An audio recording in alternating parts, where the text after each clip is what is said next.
The tale opens inside a grand chamber of the royal palace, where a woman named Origin reads a bedtime story to her daughter Ellen. The story recalls an ancient land known as Tenball, once a place of peace and joy, but that peace was shattered when monsters invaded. To protect his kingdom, the king summoned the mightiest spirit. Even with her aid, the kingdom's champions struggled against the endless creatures. In desperation, he begged the spirit to release her full strength. She obeyed, eradicating the monsters completely, but her power also gravely wounded the hero. Refusing to let him die, the spirit carried him into her realm, vowing to revive him someday. Yet the hero never returned, leaving the people waiting in vain. Years later, young Ellen listens to the story's end while nestled in her father Roville's arms. When another child wonders what became of the hero, Ellen blurts out that he has already come back. Roville hushes her, orders food, and tries to keep a low profile. But once his face is noticed in public, whispers spread and people chase after him. Cornered in an alley, Roville vanishes with teleportation magic, startling his pursuers. He reappears beneath a bridge, where Ellen questions why he avoids everyone. Tears welling up, Roville admits he cannot handle the attention of being hailed a hero after years of absence. Ellen recalls the legend that he had been in a coma after being taken away by a spirit, though in truth her mother, Origin, healed him and later became his wife. Their union turned Roville into a half-spirit, but he struggled to control his powers until years of training. Ellen then reveals something extraordinary about herself. She is actually a reincarnated Japanese scientist, reborn in Ellen's body. In her past life, she constantly experimented with elements in search of new creations. Now, she trains with her father to master her magical abilities. As Roville frets about people noticing his teleportation, Ellen suggests he simply greet them and clear their doubts, though he remains anxious. Suddenly, Alberto, Roville's former bodyguard, discovers them under the bridge. Roville tries to flee again, but Ellen stops him and asks who Alberto is. Instead of answering directly, Roville proudly boasts about his daughter, leaving Alberto a bit embarrassed, but agreeing she is indeed adorable. Finally, Alberto explains the true reason for finding him. After Roville's victory over the monsters, his family was granted nobility and became the House of Duke Vancraft. Today, his younger brother Soville leads the family, but Alberto insists Roville's presence is needed because Soville's wife, Agiel, is stirring trouble. The mention of her name stuns Roville, and Alberto reveals the marriage was ordered by the royal family, leaving Soville no choice. After Roville refuses to see Agiel, Alberto reluctantly drops the subject. Ellen then reminds her father that regardless of the past, his family has always worried about him. Disappointed, she accuses him of neglecting them, and even says she hates him. Panicked, Roville pleads for forgiveness and quickly promises in front of Alberto that he will return home if Ellen stops saying she hates him. Satisfied, she agrees, and the three of them board a carriage bound for his family estate. On the way, Ellen asks Alberto about Agiel. He reveals that she is the second princess of Tenball and once Roville's fiancée. Agiel had treated Roville arrogantly, claiming she was doing him a favor by agreeing to marry him, only to end the engagement when she assumed he would perish fighting the monsters. Later, after Soville became duke, she set her sights on his new status and demanded marriage to him instead. Frustrated, Alberto asks Roville what he had been doing in the spirit realm all those years. Roville quickly understands. Alberto wants him to drive Agiel out. Alberto admits that her reckless spending has nearly bankrupted their household. Instead of returning home immediately, Roville insists on stopping at a church first. Inside, the priest is astonished to see him alive. Roville requests a marriage ceremony, explaining that he wants it done at once rather than in the royal capital.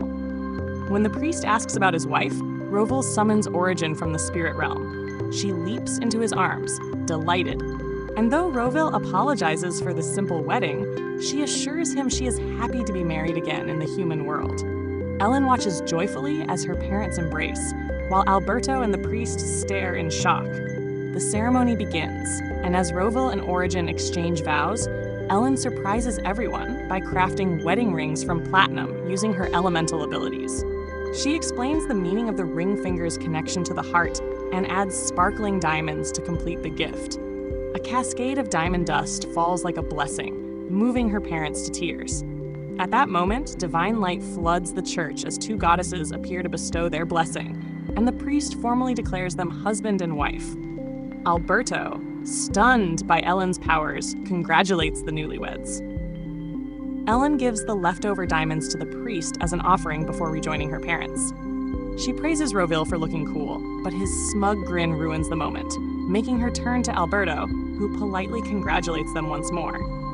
Roville then asks Origin to take Ellen back to the spirit realm, explaining that her presence could provoke Agiel's anger. Before leaving, Roville assures Ellen she can watch him through a magic mirror. Origin agrees, though she mutters that she'd love nothing more than to burn Agiel to ashes. Ellen is surprised at how deeply her parents despise the woman, but Roville explains that Agiel is his enemy. He also worries that the royal family might one day try to force a marriage on Ellen because of her charm. Alberto feels uneasy at the thought, since Ellen is still a child, but Roville insists he won't take chances. After bidding his wife farewell, Roville hesitates and almost runs back to Origin, but she urges him to face his duties. Once Roville departs, Origin and Ellen retreat into the spirit realm, where they use a magic mirror to watch his journey. Meanwhile, in the carriage, Alberto silently reflects on the past.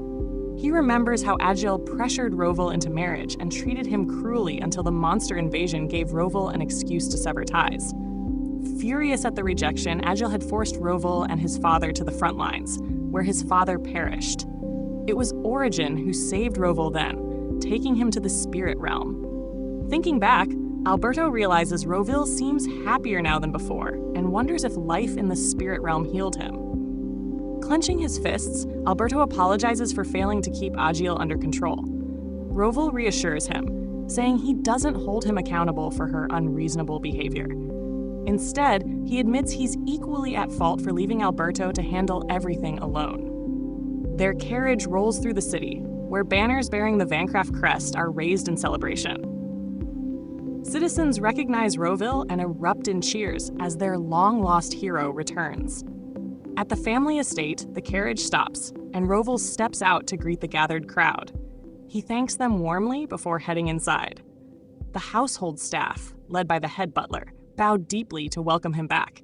Just then, a shrill voice echoes through the halls, and a woman rushes down the staircase in excitement. In her clumsy haste, she slips and tumbles to the bottom.